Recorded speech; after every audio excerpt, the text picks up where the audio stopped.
اور پھر ایک رحمت خاص الخاص ہے جو صرف اور صرف ہمارے محبوب صلی اللہ علیہ وآلہ وسلم کے غلاموں کے لیے ہے۔ ذرا سوچئے، یہ سب کچھ حضور صلی اللہ علیہ وآلہ وسلم کے دنیا میں تشریف لانے سے پہلے کا واقعہ ہے، لیکن اللہ پاک نے اپنے محبوب کا ذکر پہلے ہی فرما دیا۔ گویا محبوب کا ذکر، محبوب کی عظمت اور محبوب کے غلاموں کی شان آپ کے ظہور سے پہلے ہی بلند و بالا کر دی گئی تھی۔ یہ حقیقت بتاتی ہے کہ اللہ پاک کو اپنے محبوب صلی اللہ علیہ وآلہ وسلم سے کیسی محبت ہے۔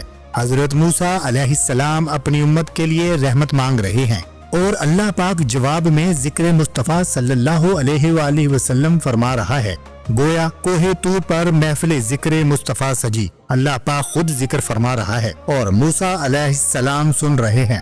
یہی وہ راز ہے کہ عاشقان رسول میلاد مصطفیٰ سارا سال مناتے ہیں۔ اور پھر ایک اور بات، محفل میلاد پر اعتراض کرنے والوں سے پوچھا جائے کہ حضرت موسیٰ علیہ السلام نے تو اپنی قوم کے لیے رحمت مانگی تھی، مگر اللہ پاک نے ذکر مصطفیٰ شروع کر دیا، یہ کون سا موقع تھا؟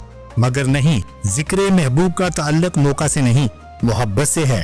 اللہ پاک نے خود اپنے محبوب کا ذکر تفصیل سے کیا، ان کے اوصاف بیان کیے، ان کے غلاموں کی شان بیان فرمائی۔ یہی وجہ ہے کہ عاشقان رسول ربیع الاول ہی میں نہیں بلکہ سارا سال محفل میلاد مصطفیٰ سجاتے ہیں۔ اے پیارے ناظرین، درود پاک کی فضیلت اور میلاد مصطفیٰ صلی اللہ علیہ وآلہ وسلم کی برکتوں کے یہ ایمان افروز واقعات ہمیں یہ سکھاتے ہیں کہ ذکر رسول صلی اللہ علیہ وآلہ وسلم صرف دنیا میں سکون نہیں دیتا بلکہ آخرت میں نجات کا سبب بھی بنتا ہے۔ آؤ ہم سب عہد کریں کہ اس ماہ مبارک میں ہی نہیں بلکہ ساری زندگی اپنی زبانوں کو درود پاک سے معطر رکھیں، اپنے گھروں کو ذکر مصطفیٰ کی محفلوں سے روشن کریں اور اپنی زندگیاں نبی کریم صلی اللہ علیہ وآلہ وسلم کی سنتوں کے مطابق گزاریں۔ یقین جانیے، جو دنیا و آخرت میں سرخرو ہونا چاہتا ہے اسے حضور صلی اللہ علیہ وآلہ وسلم سے سچی محبت کرنی ہوگی، اور محبت کا تقاضا ہے کثرت